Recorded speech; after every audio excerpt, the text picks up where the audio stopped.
I think 6 seconds of that is enough. But that really means one thing. It's Battle of the Bell tonight. Rockdale at Cameron Yo. And we're looking forward to that one. We're looking forward to a bunch of games this week. This is the Temple Daily Telegram Sports Podcast, Week 8, upcoming tonight. I'm Josh with Greg, Marcus, and Daniel. Temple is hosting Waco. Belton is at Midway. And there are a whole bunch of other district games that have major implications this week as we get down to the stretch run of this season.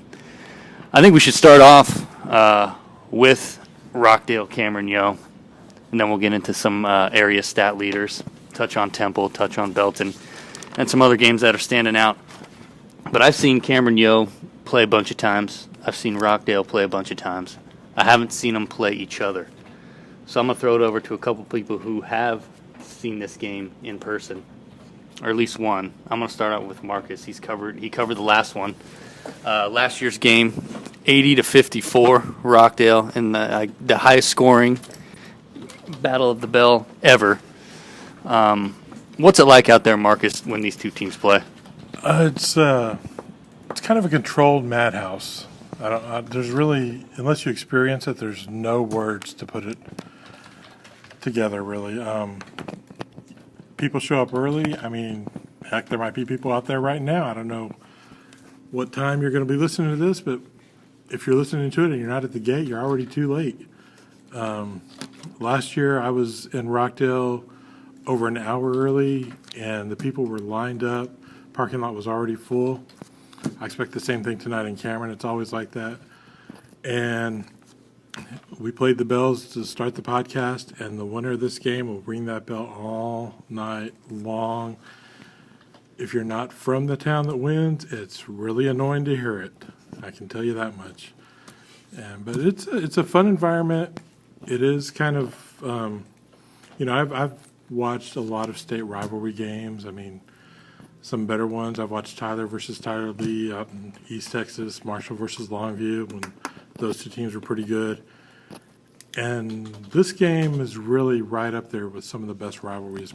I'd probably consider it one of the best ones around. And last year's game was kind of a madhouse. I mean, I had trouble just keeping up with it.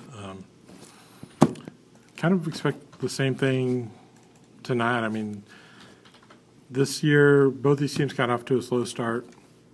Rockdale's kind of picked up their stride a little bit quicker than Cameron has, I would think. Rockdale has not lost in district yet. Cameron really needs this one more, I think, right now. Are they looking at, being the fourth place team out of this district if they don't win this one, if they can still win a few games just to climb up to fourth place?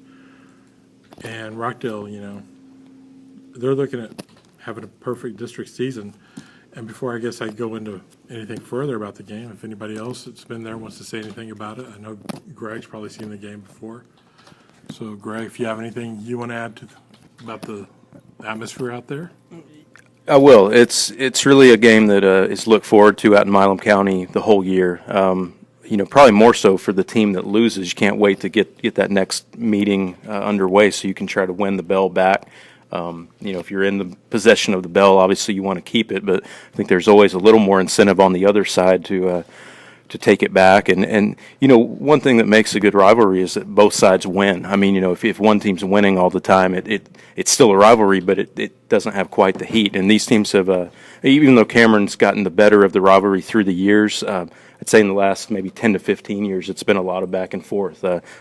Teams winning at the other guy's place. So I think that's what makes it very heated. And, Cameron Yo obviously has had more success on the state level in the last 5 to 7 years, winning, 3 state championships and playing for it a couple of other times. But Rockdale is always a contender, usually going at least a couple rounds deep in the playoffs, sometimes 3 or 4.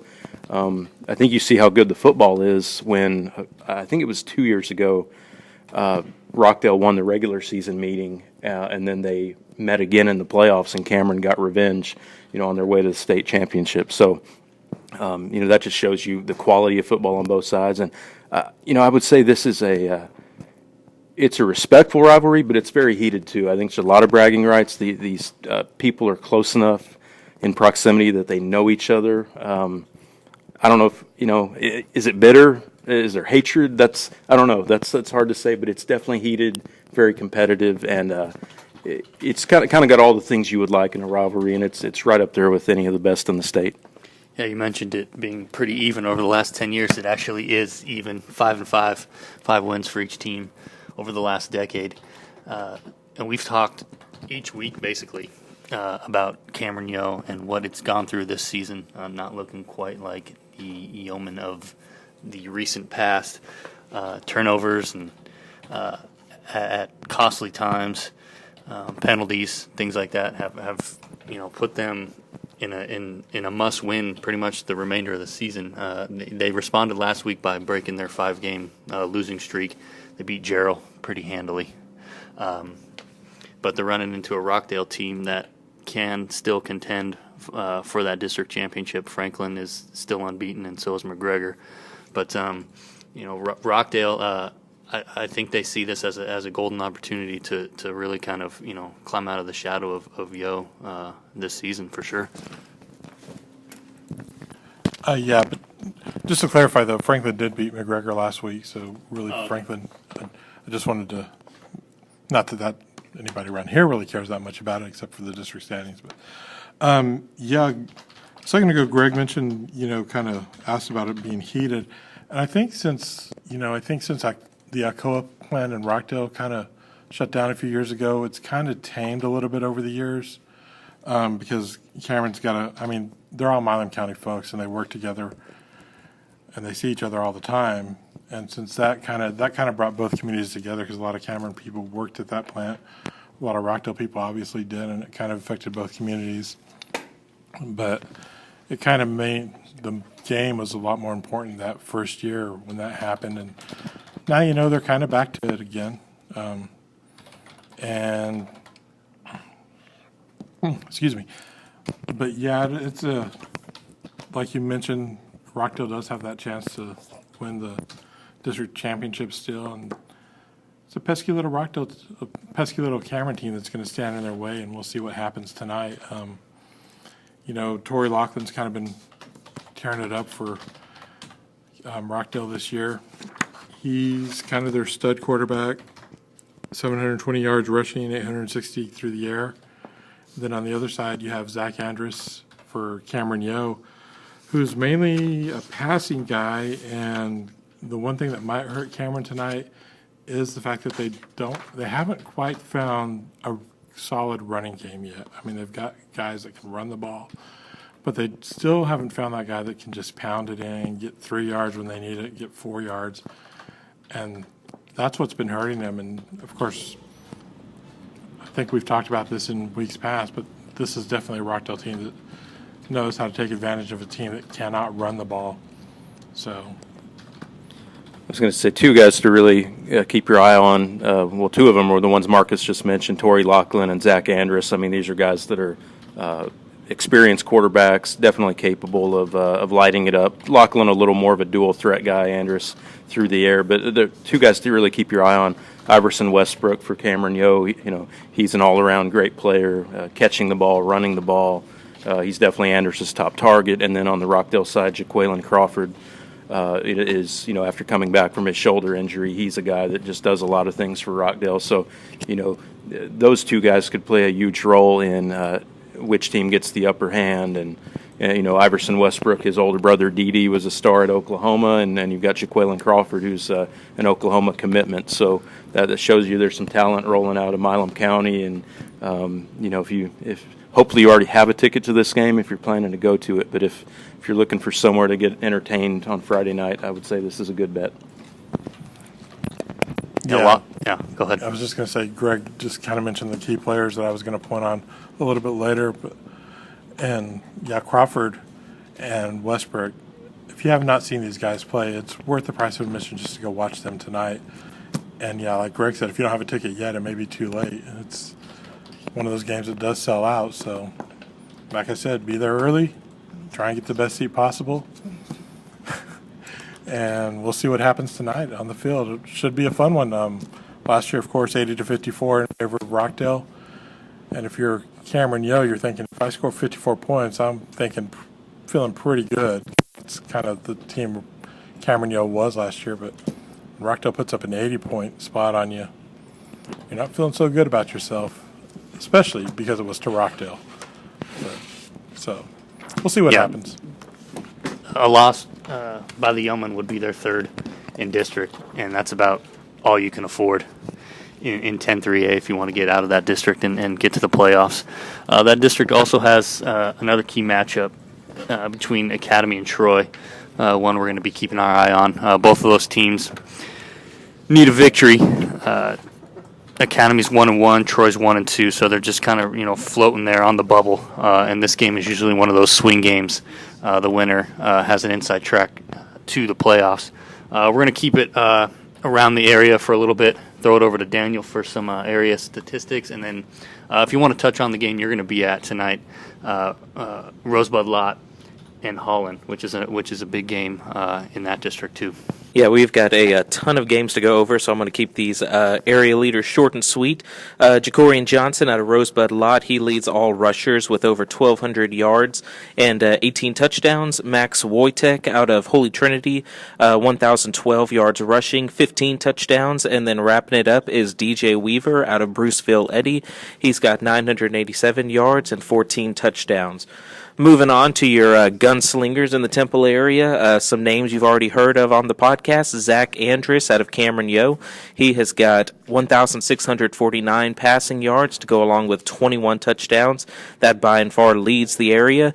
Moving to Temple's TJ Rumfield, he's got 1,575 yards passing, 17 touchdowns. And then Gatesville Jet Trust, he's been a big part of Gatesville getting off to a good start, 1,371 yards and 16 touchdowns. And then the guys that benefit from those passers, Iverson Westbrook out of Cameron Yo, 585 yards receiving with 9 touchdowns. Gatesville's Derek Bayer, 557 yards with 6 touchdowns. And then coming in with 10 touchdowns on the season is Temple's very own Xavier Johnson. Again, if you want more area leaders or just good stats, you can always go to page 4C on the paper and sports section. Make sure that you'll get that and more. So yeah, tonight I'm going to be out at Holland. Been there several times this season already. Always fun to cover the Hornets. They've got a tough test. They've got Rosebud Lot coming in, and it's going to be a close battle. Rosebud Lot 5-1. They won their district opener last week with Moody 33-13. Holland took on a tough Thrall team. Didn't get the outcome they wanted. That was a 30-6 loss. They were really kind of shut down by Thrall. They didn't score until there at the very end in the fourth quarter. So Holland 4-2, 0-1. It's really going to come down to who can stop each other's rushing attack. With Rosebud Lot, it's going to be the Jacorian Johnson show. He'll get, I think last year he had about 30 rush attempts, so I wouldn't expect anything different tonight. He's going to put up close to 200 yards rushing, going to have 3 or 4 touchdowns. And then for Holland, it's kind of all over the place. They've got a kind of a carousel of running backs there, each one of them capable of getting near the century mark. So you never know who's going to come up big. A surprise last week, Holland doesn't do a lot of throwing, but last week they kind of let loose quarterback Max Stroud. He threw for a season-high 30 attempts, finished with over 200 yards. So that was a solid performance for the quarterback, something good that they can build on. But we'll see. Holland won this game 33-0 last year, but this Rosebud Lot team very much improved, very dangerous. And the interesting thing about this game, for 13-2A, just in week 2, this is already going to be a game that probably has some significant playoff implications down the road. You've got 5 teams in that whole district that are vying for 4 playoff spots, and you never know who's going to get in. Each one of them is capable and should make the playoffs, but again, one team's going to be left out. That's just the name of the game. So you got to take advantage of these early opportunities. The defense for Rosebud Lot has been pretty consistent. Last week it was their best showing. They gave up only 13 points to Moody. Holland defensively is pretty strong. They only give up about 292 yards a game, which is better than Rosebud Lot's 318. But offensively, they average about the same amount of yards, same amount of points. So really, it's just going to come down to who can stop each other on defense, who's going to play smart, who's going to avoid the penalties, clock management. Each team likes to run the clock with all the rushes. So we'll see who can shine there. And then it's also going to be interesting, my final little factoid here. The last 3 games for Holland have been pretty much blowouts. They beat Bartlett 57-0, beat Axtell 43-6, lost 30-6 to Thrall last week. So they haven't been involved in a whole lot of close games. So if this ends up being a close game, it'll be interesting to see how the Hornets respond to that. They're capable of doing it. Their first 3 games of the season, 27-20 win versus Burton, 26-21 win versus Granger, and then a 2-point loss, 28-26 to Florence. So again, bottom line, it's going to be whoever can control the rushing defense, and if the defensive lines can come through, manage to plug up the holes and stop it, we'll see what happens. But definitely going to be a good one out at Holland. Just real quick, some of the other games happening tonight. Buckholz at Round Rock Concordia in 6-man action. Bryan Brazos Christian at Central Texas Christian. Snook is at Bartlett. Granger visiting number 10 Milano in Class 2A. Thorndale at Moody. Rogers is at Johnson City LBJ. Bruceville Eddy is at Hearn. We already mentioned the other games in 10-3A, or one of the other games. The other one is Gerald at McGregor. Salado, looking to bounce back from its first loss of the season, is at Lorena. And Gatesville is looking to move to 7-0 this season, and it is hosting Burnett. I'm going to toss it over to Greg now. I think it's time to talk Temple Waco. We mentioned, the rivalry between Rockdale and Cameron Yo. This rivalry here dates back quite a ways, and it's rekindled over the last few years. Yeah, it does. I mean, it goes way back in 1906. That was a different version of Waco High School. They're the old Waco Tigers of Coach Paul Tyson, and a lot of great teams and battles between these through the years. And then, of course, Waco broke into different schools and then reconsolidated in 1986. But anyway, they've been playing each other a long time, in the neighborhood of 90 meetings all time. And Waco actually has a slight edge in the series. It's interesting. Waco had won 6 games in a row from, I think, 2000 to 2005. And then the teams took an 8-year hiatus from, Waco dropped down to 4A at the time, and Temple was up in 5A. So they finally got back together in 2014 when they got put back in the same district when Temple dropped.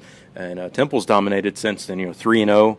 Although 2 of the 3 have been very competitive. When Temple goes to Waco ISD Stadium, Waco just plays Temple off their feet. They've been some of the hardest games Temple's had to win in the regular season. But when Waco came here 2 years ago, Temple blew the game out, got up to a big lead early, and really didn't have any problems. So, I don't know what that means for tonight exactly, but I think this is a good Waco team that's coming down. They're 4-2. They're 1-1 in district, and they led A&M Consolidated late on the road and gave up a late touchdown pass. That is their one district loss. Well, on the flip side, you have Temple at 5-2 overall, 3-0 in district, tied for the lead with College Station, and that's a big game, by the way, that's looming in 2 weeks. Temple will take a bye after the Waco game. They'll rest up, heal up for a big showdown in College Station on November 3rd, which last year that settled the district championship and has the makings to do that again this year. But first, Temple has to get past, I'd say, a very good Waco team with an excellent running back, Terrence Hamilton. He's a senior. He's rushed for in the neighborhood of 2,200 yards in the last 2 seasons. If you were at the Temple Waco game last year, you saw him run for 288 yards and 3 long touchdowns.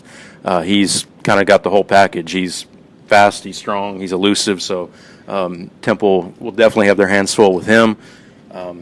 Waco passes the ball just well enough to kind of keep you honest. Their quarterback, Jalen Harris, is when Waco passes it, they like to go downfield. They're not a short dink and dunk passing game. They have some guys who can get behind the defense, although they only average about 4 or 5 completions per game, but they do hit it for big yards, and Harris can definitely run. But Hamilton is the linchpin of the whole operation. and Temple will definitely have to tackle better against him than it did last year. One thing that could be hurting Temple tonight is their top tackler, Monto President Jr., the linebacker. Also played some safety last week because of other injuries. He's in concussion protocol. He had was assessed for a concussion, evaluated for a concussion against Rudder last week, and missed most of that game. And Coach Scott Stewart said it was basically going to be a game time decision whether President can go against Waco. So if he can't go, Chris Hooper played a good game against Rudder. He's a junior linebacker. He'll have to step up along with some guys in the secondary. A couple guys to watch out for on the Temple side. Anthony Jackson, sophomore running back, he's really emerged in the last few weeks. He's a dynamic playmaker, and now that he's getting more opportunities, he's just a guy. He can take it to the house at any time. He's that kind of player. And then Zion Leach is also a good running back for Temple, more of a change of pace, power guy. T.J. Rumfield has been playing good at the quarterback spot lately, taking mostly good care of the ball. He was having some interception trouble earlier in the year. He's minimized that lately. And then Xavier Johnson, that Daniel mentioned earlier, 10 touchdown catches in 7 games for Temple. So he and Deontay Hextall, along with Keon Johnson, are also a three-headed receiving attack right now. So I like Temple to win the game at home, but I think this is definitely a game that if Temple struggles like it did against Rudder last week, this is a game Temple could lose, but Temple has a way of bringing its best in the big games, the showdown type games. So I think that Temple has a good chance to win this and take a bunch of momentum into that bye week and then the College Station game. I'm not sure how many more wake-up calls it's going to take for Temple. I mean, we talked about it a little bit before the game against Rudder, how Temple has put together a bunch of good quarters, just not all in a row. And last week, it was a lackluster first half, and they kind of bailed themselves out in the second half. And I know you mentioned in a couple of your stories this week, there's not going to be that room to kind of find yourself within games. No, there's not. There's not. And I mean, I think part of the deal last week against Rudder is, you do have to give Rudder credit. This is a winless team, a hungry team, trying to kind of make its mark. And, every team that gets out of a hole and starts to build a program, there's always that defining game or moment. And for a half, Rudder outplayed Temple and led them 24-14 at halftime. So you have to give some of the credit to just almost like the act of a desperate team. So Temple got outplayed, to Temple's credit, after apparently a pretty spirited halftime locker room with Coach Stewart, and some leadership from, including sophomore Anthony Jackson was given some kudos for, kind of getting the team going. You don't expect a sophomore to have to do that, but it is what it is. And Temple comes out and wins the second half 31-0 and ends up winning by 3 touchdowns. So yeah, you wouldn't think motivation would be a problem in any of the games that Temple has left, because Waco's a rivalry, a good team. College Station, only team to beat Temple in district play since 2013. So that's motivation for Temple. And then the Bryan game, it could come down to probably not a playoff spot, but perhaps Division I playoff seeding the last week. So there's a lot on the line for Temple the next 3 games. So there's no more games they'll overlook anybody. But, hey, the slow starts, the lackluster attitude, that's been, I'm sure, assessed and talked about this week. And you would think Temple learned its lesson against Rudder. That they lived to tell about it, but it wasn't pretty. A team that is going to need 4 solid quarters. Their best 4 quarters of the season is Belton, traveling to face Hewitt Midway tonight in an 8-6A game. Belton is 4-2 overall, 2-0 in district, and Midway up to number 7 in Class 6A in the AP poll, 7-0 overall and 3-0 in district. Belton comes in on a 4-game winning streak, but this is their toughest test since week 1 at Temple. There's just no way around that. Midway has won the last 5 district titles. They're 6-1 against Belton in the last 7 meetings, and they're loaded again on offense and a defense that doesn't give you a lot. So Belton is going to have its hands full. The game last year was close. Belton actually led by 14 with 3 minutes left before the wheels fell off, and Midway wound up winning by 7 in overtime. That one was gut-wrenching for Belton, which has been looking for some of those defining wins. You talked about Rudder; it's a little bit of a different scale, but Belton is looking for some of those signature victories over the last couple of years, and that would have been one of them. And they have another chance tonight. Belton's offense is going to have to sustain drives. They're going to have to put points on the board whenever they can. And getting into a track meet with Midway is not the option the Tigers are going to want to take. So if Belton can put together some drives, get the running game going, and its defense, which has been pretty opportunistic this season, 20 takeaways, 21 overall, one was on special teams. But they're going to have to get after Midway quarterback Tanner Mordecai, Oklahoma commit. And you've seen him actually play this year when Midway took on Temple. Yeah, I have. Mordecai's a good player. He's a very physical runner. He's a very competitive player. He kind of, Temple coach Scott Stewart compared him to Baker Mayfield from Oklahoma, and he's believe it or not, he's a bigger version of Mayfield. Not the most accurate passer. He is a good passer. I mean, he puts up numbers. I think he was just a little bit under 50% against a pretty athletic Temple defense, so that's something that, Belton might look for some opportunities to take away an errant pass, but he'll throw it downfield. He'll throw it short. They have a good, tight end fullback that he likes to throw to. They have a lot of Division I commitments. I mean, mostly on offense. Mordecai, the tight end fullback, three guys on the line who are just monstrous. I mean, they're tough to move. They're big guys, and they don't just block at the line of scrimmage. They can get downfield and block. So it's an athletic, big team. I think, you look at Midway, they haven't scored less than 34 points in a game this year, and you look at, they beat Cedar Park, they beat Round Rock Cedar Ridge, they beat Temple, coming back from a late deficit. So they've taken on a lot of good teams, and they've won. So, it probably will take Belton's best game, but when you've won 4 in a row and you have the talent that and confidence Belton has, you got a shot, but you got to play pretty close to a perfect game and maybe hope that it's just not Midway's best night. Yeah, the Midway defense, I think they gave up somewhere around 42 in the district opener against Copper's Cove. They've only given up a total of 19 over the last 2 games. So Belton's offense, look, Connor Carruthers, the quarterback, he's gotten better over the last 5 weeks after making his first start in week 2. Darren Rector is going to be key in that run game. Coach Sam Skidmore has been wanting his receivers to be a little bit more active, just play a little bit better overall. And if they're able to do that and put together some big plays of their own, Belton does have a chance in this one. But they're going to have to keep it close and keep it close early for that to happen.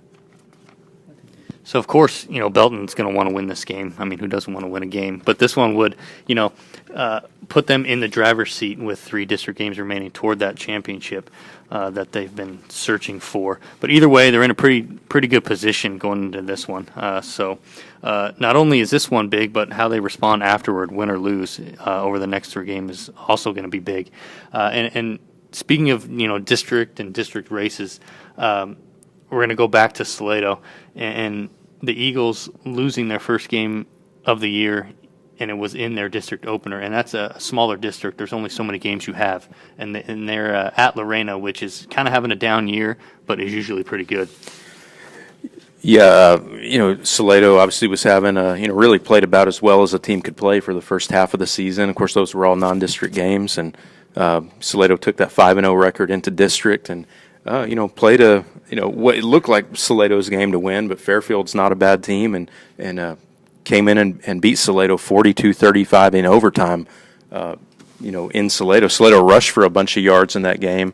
Rushed for 330 yards and had 429 yards overall. Really, on the statistical side of things, Salado played better, but they also lost 3 fumbles, and it looks like that ended up being the key. Salado at Lorena. Lorena's always a team that, right now 1-5 doesn't look very good, but they're sitting there right at Salado, 0-1 in district. Obviously, whoever loses this game is going to be in a world of hurt because you'd be 0-2 and only have 3 games remaining. Plus, you won't have the tiebreaker over the team that either one of the teams that you just lost to. So this is, without being a technically a must-win for Salado. It's just about a must-win. You don't want to go down 0-2 and have to win your last 3 games. So, both teams coming off losses. I like Salado's chances to rebound, but Lorena's a tough team, and they'll be just as hungry as Salado. So, that's a game that bears watching. And I think another game is Academy at Troy. You got 2 teams that they've both beaten Jarrell in district. They both still have Cameron Yo left, which is going to be a tough win for either one of them, and they both have McGregor left. So I think this is basically an elimination game. You got to win it to stay in the race, and then you probably need to pull one more win, and it's probably going to be McGregor because that's all Troy has left aside from Academy and Yo. Academy has Franklin the last week. That's a pretty tough ask for Academy to win that game. So their best bet is, hey, win this game against each other and then see if you can beat McGregor. And, so that in itself is the high stakes in this game. It's not a play-in game, but it's you've got to win to stay in the race. Yeah, it's the point in the season where it's still, it's early in district, but the games that are this week and really next week coming up, they're critical games. Academy Troy, like you just mentioned, that's one that, those guys, both those teams are basically fighting to realistically keep any hope of playoffs alive.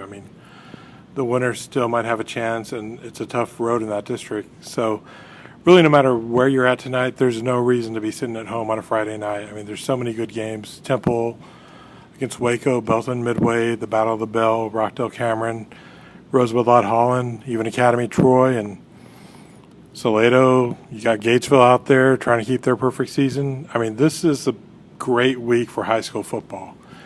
And if you can't get enough today, there's always tomorrow with the college games. That's right. UMHB hosting Belhaven. And then, you can just sit in front of the TV and watch all the football games as well. Obviously, there's a whole bunch going on, and we're looking forward to what's going to happen tonight. Definitely appreciate everyone listening once again, and we'll be back next week for Week 8 of the Temple Daily Telegram Sports Podcast. Or Week 9. Week 9, right? Because we are in Week 8. Yeah, we'll be back for Week 9 because we're not going to do Week 8 over again. Trust me. So long.